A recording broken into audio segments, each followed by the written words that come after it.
শুভ সকাল সবাইকে শারদীয় শুভেচ্ছা অভিনন্দন। আজ এক সপ্তাহ পরে আবারও তোমাদের সাথে যুক্ত হলাম। এই ইন্টারনেট বা অন্তর্জালের মাধ্যমে এটা সম্ভব হচ্ছে। দুঃখ লাগে তোমাদেরকে দেখতে পাই না, কিন্তু তোমরা আমাকে দেখতে পাও। তো তোমরা যেখানে যে অবস্থায় আছো সবাই আজকে এই মুহূর্তে অর্থনীতি ক্লাসে যুক্ত হও এই আশাবাদ ব্যক্ত রেখেই আজকের ক্লাস শুরু করছি। আমি গত ক্লাসে আলোচনা করেছিলাম যেটা হচ্ছে মোট উপযোগ আর প্রান্তিক উপযোগের মধ্যে পার্থক্য এবং ক্রমহ্রাসমান প্রান্তিক উপযোগ বিধি কি সেটা একটা সূচি এবং রেখাচিত্রের সাহায্যে ব্যাখ্যা এবং সর্বশেষ তার সীমাবদ্ধতা বা তার সমালোচনাগুলো আমরা দিয়ে শেষ করেছিলাম। আজকে আমরা আলোচনা করব সেটা হচ্ছে চাহিদার ধারণা।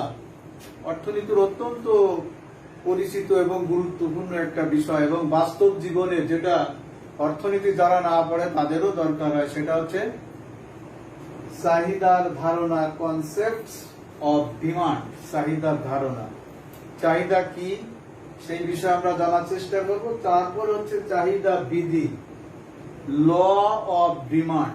চাহিদা বিধি কি, এই দুটি বিষয় এবং চাহিদা বিধি একটা চিত্রের সাহায্যে ব্যাখ্যা করব এবং তার চাহিদা বিধি কিছু সমালোচনা আমরা বা সীমাবদ্ধতার কথা বলবো। তো প্রথমে আমরা সাধারণত চাহিদা বলতে কিছু পাওয়ার ইচ্ছা বা আকাঙ্ক্ষাকে বোঝায়। আমরা সবাই জানি চাহিদা মানে আমার চাহিদা, আমার কিছু পাওয়ার ইচ্ছা, আমার অভাব মেটাতে চাই, সেটা হচ্ছে চাহিদা। আমার একটা জুতার দরকার, একটা শার্টের দরকার, এগুলো হচ্ছে আমার চাহিদা। তার সাধারণত চাহিদা বলতে কোনো কিছু পাওয়ার ইচ্ছা বা আকাঙ্ক্ষাকে বোঝায়। কিন্তু অর্থনীতিতে চাহিদা বলতে শুধু পেতে চাইলে সেটা চাহিদা নয়। যেরকম একজন ভিক্ষুক তার এরোপ্লেন কিনার, এরোপ্লেনের চাহিদা তার, কিন্তু সেটা কি সম্ভব? তার তো অ্যাবিলিটি নাই, সমর্থ নাই।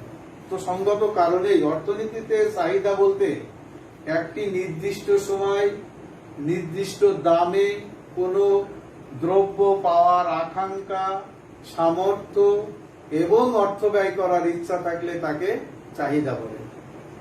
তোমরা সবাই জানো বা এসএসসি লেভেলে এটা পড়ে আসছো, তারপরেও আর একবার বলি, একটা নির্দিষ্ট সময় নির্দিষ্ট দামে কোনো দ্রব্য পাওয়ার আকাঙ্ক্ষা, সামর্থ্য এবং অর্থ ব্যয় করে ক্রয় করবার ইচ্ছা সম্বলিত বিষয়কেই চাহিদা বলে।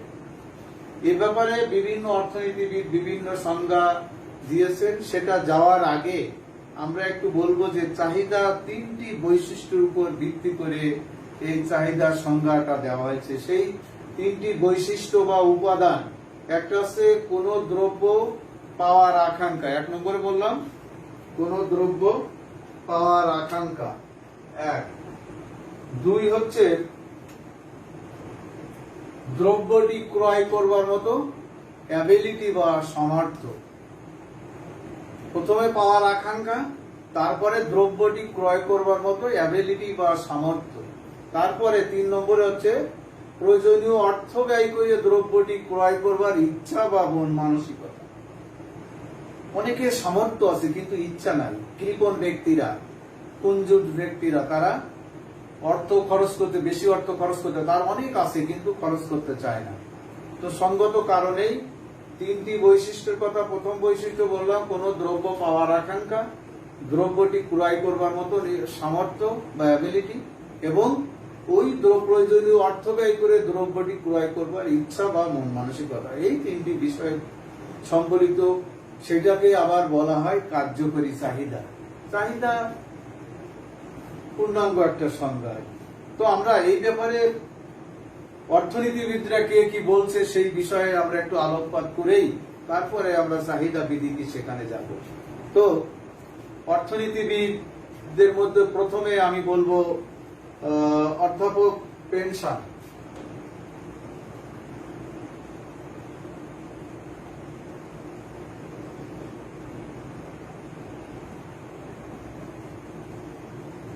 অধ্যাপক পেনশন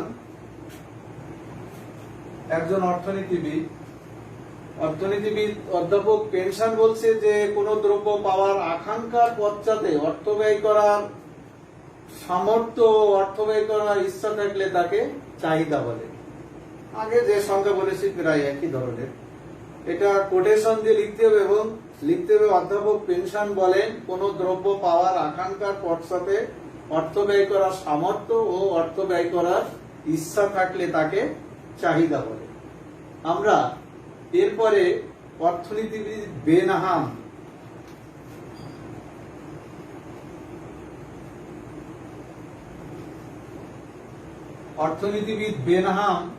আর একজন অর্থনীতিবিদ বেনহাম কি বলছে সেটা বলি। কোন নির্দিষ্ট সময়ে ক্রেতা বিভিন্ন দামে একটি দ্রব্যের যে বিভিন্ন পরিমাণ ক্রয় করতে প্রস্তুত থাকে তাকে আমরা চাহিদা বলি। আমি আবার বলছি, বেনহামের সংজ্ঞাটা একটা যুক্তিপূর্ণ সংজ্ঞা। কোন নির্দিষ্ট সময়ে ক্রেতা বিভিন্ন দামে একটি দ্রব্যের যে বিভিন্ন পরিমাণ ক্রয় করতে প্রস্তুত থাকে তাকে চাহিদা বলে। পেনশন বলেছে কোন দ্রব্য পাওয়ার আকাঙ্ক্ষার পশ্চাতে অর্থ ব্যয় করার সামর্থ্য এবং অর্থ ব্যয় করার ইচ্ছা থাকলে তাকে চাহিদা বলে। অর্থনীতিবিদ বেনহাম বলছে যে কোন নির্দিষ্ট বিক্রেতা বিভিন্ন দামে একটি দ্রব্যের যে বিভিন্ন পরিমাণ ক্রয় করতে প্রস্তুত থাকে তাকে চাহিদা বলে। অধ্যাপক র্যাগান এবং থমাস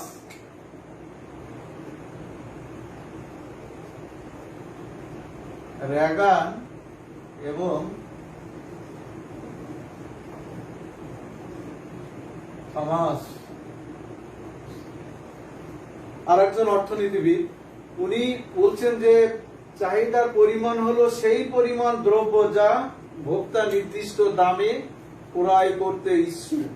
আবার বলছি, চাহিদার পরিমাণ হলো সেই পরিমাণ দ্রব্য যা ভোক্তা নির্দিষ্ট দামে ক্রয় করতে ইচ্ছুক তাকে চাহিদা বলে।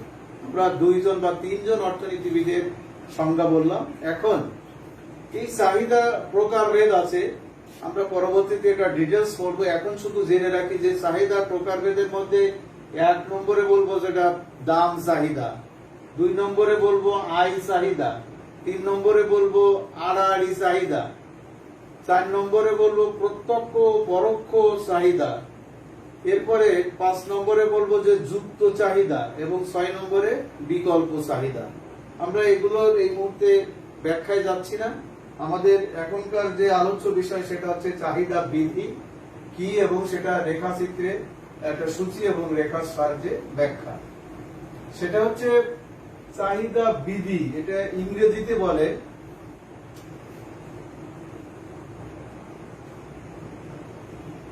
ল অফ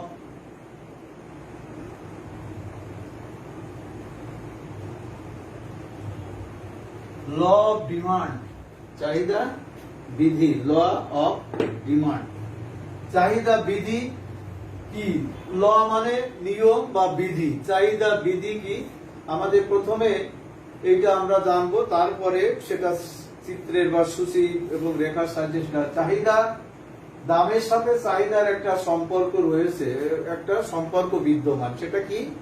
দাম বাড়লে চাহিদা কমে, দাম কমলে চাহিদা বাড়ে। এটা একটা সম্পর্ক এবং সেই সম্পর্কটা ঋণাত্মক বা বিপরীতমুখী। কিরকম? একটা বাড়ছে আর একটা কমছে, একটা কমছে এটা বাড়ছে, মানে এটা বিপরীতমুখী সম্পর্ক বলে। তাহলে আমরা প্রথমে একটা সংজ্ঞায় বলতে পারি দামের সাথে চাহিদার একটা ঘনিষ্ঠ সম্পর্ক রয়েছে, সেই ক্রিয়াগত সম্পর্ক রয়েছে। সেই সম্পর্কটা কি রকম? যে বিধির সাহায্যে দাম এবং চাহিদার মধ্যে একটা ক্রিয়াগত সম্পর্ক প্রকাশ পায় তাকে চাহিদা বিধি বলে। আমরা সুন্দর একটা সাধারণ সংজ্ঞায় বললাম। এখন এই বিধিটাকে আরো একটু সুন্দরভাবে বলতে পারি, চাহিদার উপর প্রভাব বিস্তারকারী অন্যান্য নির্ধারক স্থির থেকে।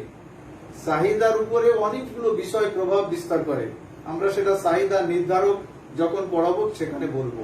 তো এখন বলি যে চাহিদার উপর প্রভাব বিস্তারকারী অন্যান্য নির্ধারক বা বিষয় স্থির থেকে কোন দ্রব্যের দাম বাড়লে দাম কমলে চাহিদা বাড়ে এবং দাম বাড়লে চাহিদা কমে। এই যে দাম এবং চাহিদার মধ্যে যে ক্রিয়াগত সম্পর্ক বা এই বিপরীতমুখী সম্পর্ক, এটাকে চাহিদা বিধি বলবে।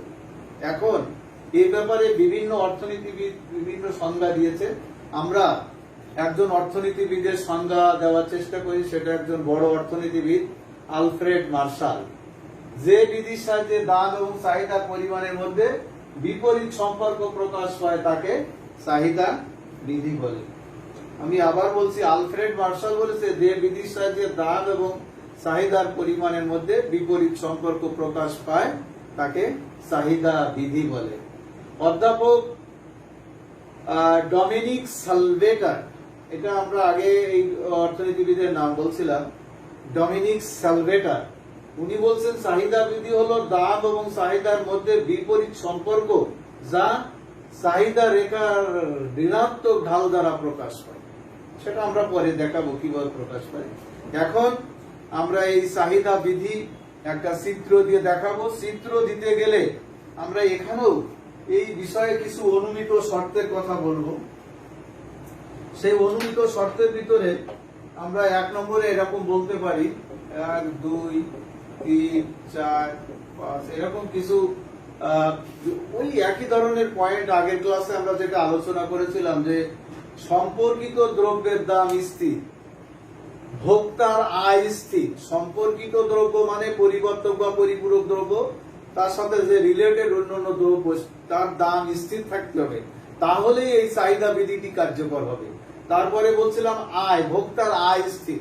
আমরা বলছিলাম এই আয়টা দীর্ঘ সময় আয়ের পরিবর্তন হতে পারে, কিন্তু স্বল্প সময় মানুষের আয় অন্যান্য স্থির থাকতে পারে বা থাকা সম্ভব, কিন্তু দীর্ঘ সময় বা 1 বছর 5 বছর 10 বছর পরে মানুষের আয় একই থাকবে, এটা সম্ভব নয়। তো সম্ভব এই বিধিটা কার্যকর হতে গেলে ওই আয় স্থির বা অপরিবর্তিত থাকতে হবে, এটা একটা অনুমিত শর্ত। তারপরে আরেকটা অনুমিত শর্ত হচ্ছিল ভোক্তা যুক্তিশীল। যুক্তিশীল আচরণ করবে, সে ভালো মন্দ বোঝার জ্ঞান আছে, তার সে মাথা আছে, সে বোবা নয়, কানা নয়, বা সেই স্পেশাল চাইল্ড নয়। তো এরকম তারপর ভোক্তার রুচি অভ্যাস এগুলো অপরিবর্তিত থাকবে। বিবেচ্য সময় স্থির, একটা নির্দিষ্ট সময় ধরে নিতে হবে তার চেয়ে, এবং সেই সময়টা স্থির। বাজারে ক্রেতার সংখ্যা স্থির, বাজারে যে কয়জন ক্রেতা ছিল সেই কয়জন, তারা কেউ বাজার থেকে বেরোবে না বা বাজারে নতুন ক্রেতা প্রবেশ করতে পারবে না, এরকম একটা কিছু হাত পা বেঁধে দেওয়া অনুমিত শর্ত, অ্যাজাম্পশন বলে। এখন এই অনুমিত শর্তের উপর ভিত্তি করে এই চাহিদা বিধি একটা রেখা আমরা এখানে অলরেডি এঁকেছি, এবং এখানে দেখানো হয়েছে যে এক্স অক্ষে, এই ভূমি অক্ষ বা এক্স অক্ষে দ্রব্যের একক কিউ, কিউ হচ্ছে কোয়ান্টিটি, কোয়ান্টিটি মানে পরিমাণ, দ্রব্যের এককের পরিমাণ। আর লম্ব অক্ষে দাম, প্রাইস, পি বা দয়াকার দাম বা প্রাইস দেখানো হয়েছে। এখন আমরা এইটা যাওয়ার আগে আমাদের একটা সূচি তৈরি করতে হবে, সেটা হচ্ছে দ্রব্যের একক, তারপরে কি বলবো না দাম লিখি, দাম, দাম আর চাহিদার পরিমাণ, চাহিদার পরিমাণ মানে কিউ বা ডি, এটা বলা হয় চাহিদার পরিমাণ। আর এখানে আছে প্রান্ত বিন্দু।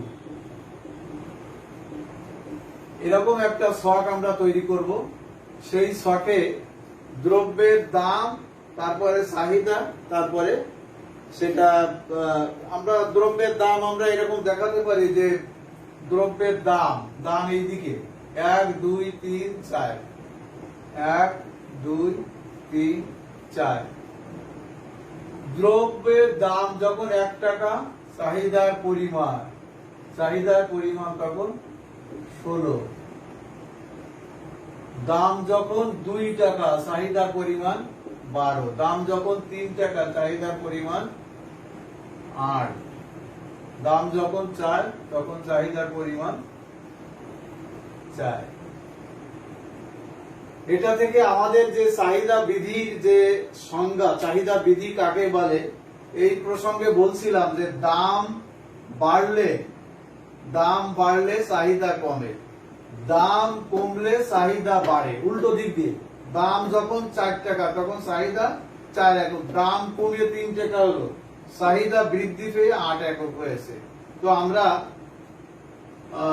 এই বিষয়গুলো এই যে চিত্রে দেখাচ্ছি, এবং সেই চিত্রে হচ্ছে এই 4টে জিনিসে কোন দ্রব্যের দাম যখন 1 টাকা, চাহিদার পরিমাণ 16 একক, দাম বৃদ্ধি পেয়ে যখন 2, 3 এবং 4 টাকা হয়, তখন চাহিদার পরিমাণ হ্রাস পেয়ে যথাক্রমে 12, 8 এবং 4 একক হয়। এবং এই OX অক্ষের 4, 8, 12 এবং 16 এবং OY অক্ষে 4, 3, 2 ও 1 এই বিন্দু থেকে লম্ব অঙ্কন করলে তারা পরস্পর A, B, C এবং D। এখান থেকে লম্ব এই বিন্দুতে মিলিত হবে, এখান থেকে লম্ব এদিকে লম্ব এই বিন্দুতে মিলিত হবে, B বিন্দুতে। এই মিলিত বিন্দুগুলো বা প্রান্ত বিন্দু, এখানে লিখেছি প্রান্ত বিন্দু, সেটা কি, যে 1 যে সময় 1 তখন হচ্ছে 16, এইটার প্রান্ত বিন্দু হচ্ছে D। আমরা এই দিক থেকে উল্টো ভাবে না লিখে ভাবে লিখতে পারি, এটা A, এটা B, এটা C, এটা D, আর এইটা হচ্ছে D, D ড্যাশ, একটা চাহিদা রেখা। আমরা এখান থেকে কি বুঝলাম, যে দাম বাড়লে চাহিদা কমে, দাম কমলে চাহিদা বাড়ে, সেটা একটা সূচির সাহায্যে দেখালাম। এবং এই একই ছক বা চিত্র দিয়ে আমরা একটা কাল্পনিক সূচি, এটা একটা কাল্পনিক সূচি, এই সূচি থেকে এটা একটা চাহিদা রেখা, DD একটা চাহিদা রেখা।